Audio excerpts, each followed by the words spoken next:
我哋從一成立開始，我哋嗰個立場、原則都好清楚。我哋相信中國政府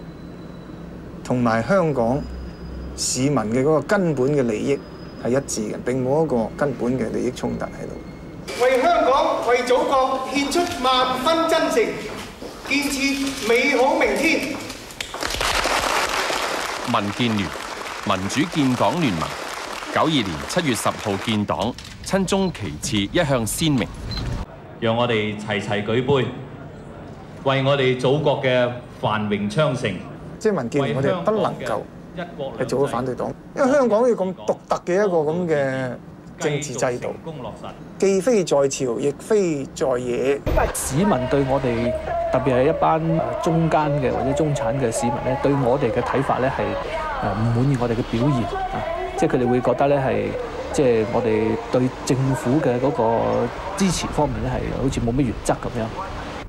但係我哋都知道咧，就即係當特區政府有啲地方做得唔啱嘅時候，我哋唔批評佢咧，我哋會失去另外一啲選票。今年4月26號，人大常委會釋法否決07、08年雙普選，而民建聯黨綱寫明07、08年雙普選係黨嘅目標。因為當時我哋係覺得咧，就響回歸後嘅10年，當時咧係期望香港係能夠即係政治更加係即係平穩咁樣發展啊，經濟係持續向好啊。所以當特區政府或者中央政府覺得即係香港並不具備呢個條件嘅時候咧，我哋都覺得好無奈。